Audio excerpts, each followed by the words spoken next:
far as if you have a custom and you prefer one of them over the other, by all means, you can choose one over the other. But never for a second even think, needless to say that somebody is not kosher or that all of the meat is not kosher. Why? That is 100% lashon hara, shem ra, and apikoset. What if there's a city of Gentiles? Everyone's a Gentile, and there's 10 butchers. Out of the 10 butchers, 7 of them are Jews. The rest are non-Jews. But the rest of the city is non-Jews.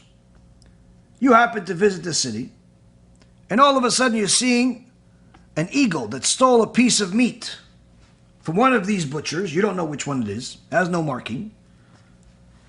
He's flying with this piece of meat, and he drops it off on a tree or drops it on the floor right in front of you. Who does the meat belong to? Does it belong to the eagle and you have to give it back to him? Do you have to take the meat, throw it in the garbage? Do you have to take the meat back to the places, to every butcher, and ask them if they lost this piece of meat? Or do you just keep it?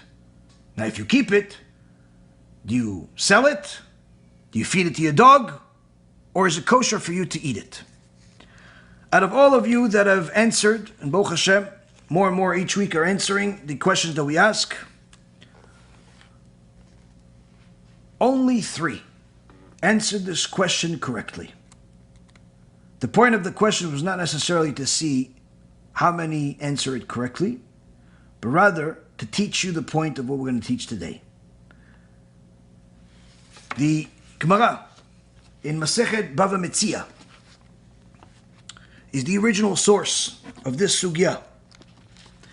Page 24 gives us exactly what we have here.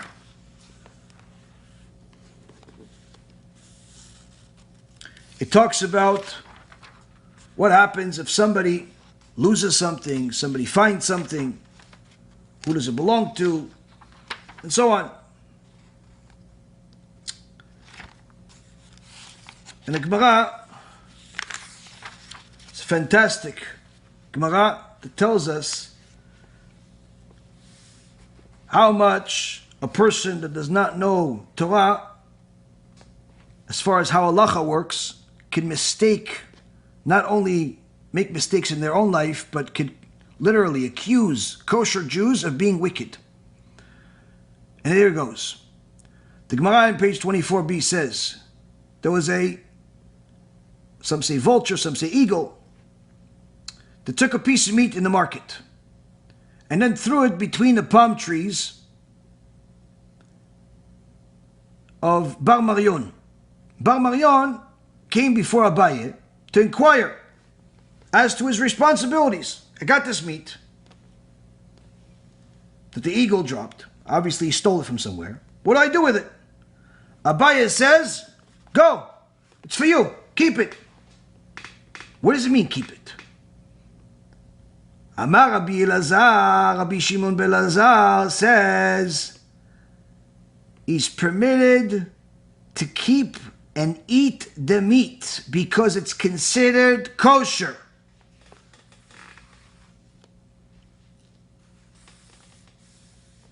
From the fact that the sages permitted him, as regards the laws of proper slaughter, meaning that it's considered kosher, we see that they're basing this on the fact that the majority of these butchers were Jews. Meaning out of 10, more than 5 were Jews. If more than 5 were Jews, you can assume, according to the Torah, that the meat was stolen from one of those Jews. And if it was taken from one of those Jews, for sure it's kosher. And the halacha, says the Gemara, is the opinion of Rabbi Shimon ben Elazar, which is that he's allowed to eat it. Now you'd say, yeah, but this is just the Gemara. We don't paskin that way. I got meat, and the rabbi on YouTube told me, no, you can't eat this meat. They have all these problems, all this. Habibi, I've already told you guys about 2-3 years ago when we spoke about meat. If you learn halacha, you'll understand why there's a mistake to think that way. Why? Shulchan Aruch, Kosher Mishpat, Siman Resh Nun Tet, 259. Seif Vav, 6th halacha. מקום שרובן גויים ורוב טבחים ישראל, בהמה או עוף הנמצא שם שחוט, מותר, והוא של מוצאו. ואם עוף חטף בשר והשליחו למקום אחר, אפילו אם רוב ישראל הוא של מוצאו, שוודאי נתייאשו בעליו. In so many words, exactly what the Gemara says. If the majority of the butchers are Jews, even if the entire city is non-Jews, you disregard the fact that the entire city is non-Jews because the meat is coming from the butchers. And even if only 6 out of 10 or 3 out of 5 or whatever the majority is are Jews, you could assume it came from the Jews. And if it came from the Jews, it is definitely kosher. Then you're going to say, wait a minute, but what about today when there's some rabbis saying, no, we don't eat the shchita, this shchita is good, this shchita is not good? First and foremost, you have to understand. Rabbeinu Yonah talks about how a person can get to become a heretic as a result of their lack of knowledge and over-righteousness. Where if you have 2 pieces of meat, let's say 2 legs of a cow, and then your friend comes by, and he also has a leg of a cow, but it's not kosher. It's treif. He's going to sell it to the Arabs. And he leaves his leg of cow next to you and goes to the bathroom. When he comes back, he wants to get his leg, but he saw that somebody moved it. He doesn't know which one it is. Halacha is, all 3 of them are kosher now. And Rabbeinu Yonah says, if you don't consider all 3 of them kosher, and don't eat from them, you're considered a heretic. Yeah, but you know for sure that one of them was treif. That was before the mistake was made. Before the mistake was made, 2 were kosher, 1 was treif. After the mistake was made, all 3 are kosher. Why? According to the laws of how you paskin halacha. If you think otherwise, that's apikorsut. That's apikorsut, that's heresy. Now, intentionally, obviously, it's forbidden. Somebody can't just put a 3rd one and say, okay, I made a mistake. No, then all of them become non-kosher.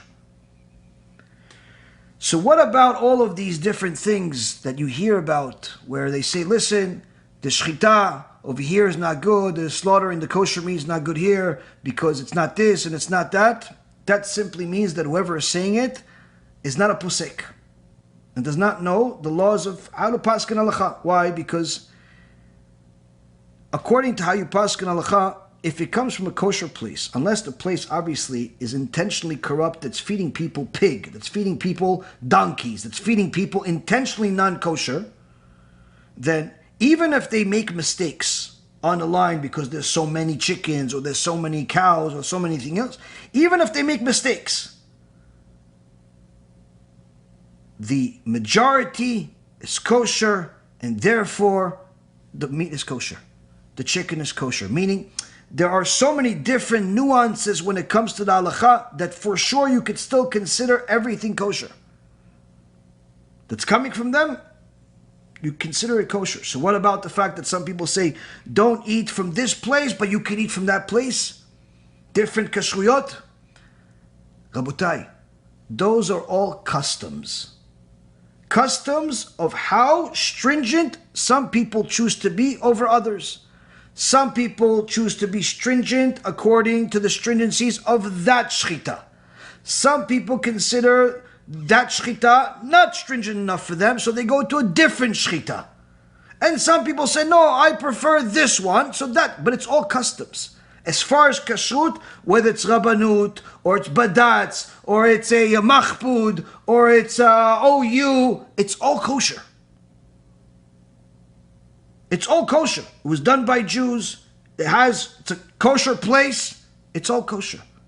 Now, as far as if you have a custom and you prefer one of them over the other, by all means, you can choose one over the other.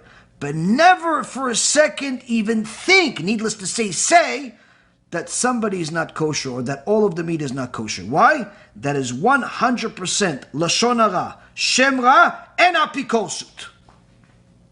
This is why Gdolei Yisrael, Rav Ovadia Yosef, and many others of Gdolei Yisrael never fought against the kashrut because they were poskim. They understood how the halacha works. You cannot just say all of this kashrut from such and such kashrut is not kosher. That is heresy. That is lashon hara. That is shem ra. You can't just accuse people just because you saw a video of something that may look fishy or this or that. You can't do stuff like that.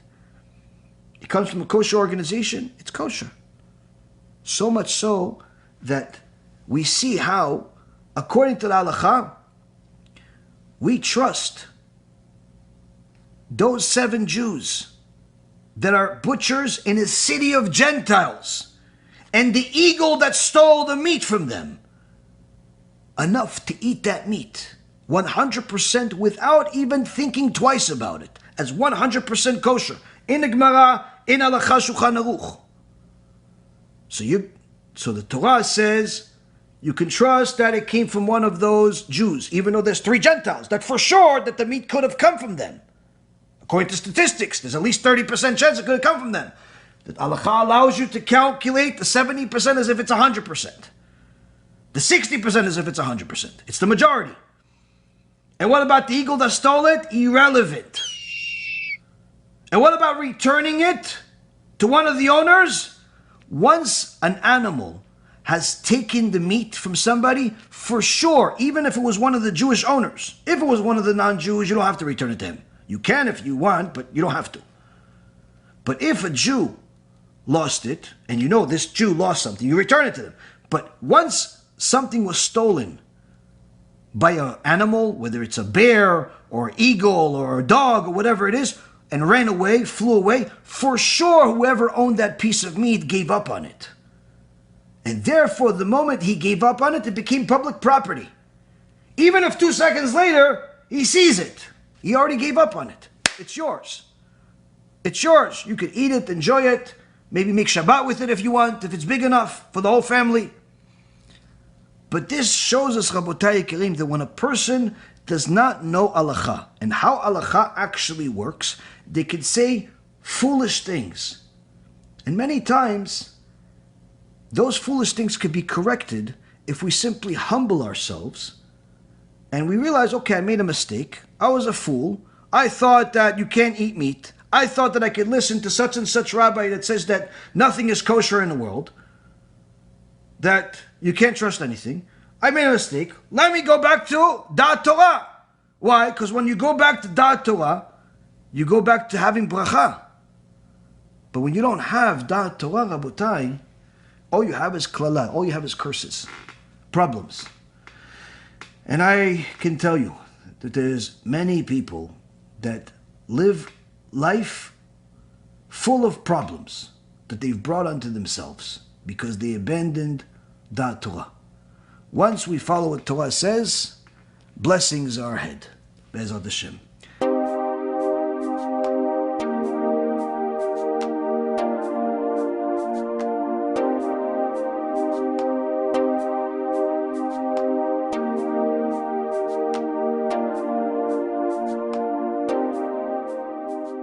אני מברך את הרבנים, הרב ירון ראובן, הרב אפרים כחלון, ראשי ארגון בעזרת השם, שהלכו בפי עליון, שעלו מעלה מעלה, יהיה להם ברכה והצלחה, הקדוש ברוך הוא ימלא בישועות ליבם לטובה ולברכה, שבכל אשר יפנו ישכילו ויצליחו, יזכו לעשות כאלה וכאלה, רדינו תורה לאדירה, אמן ואמן.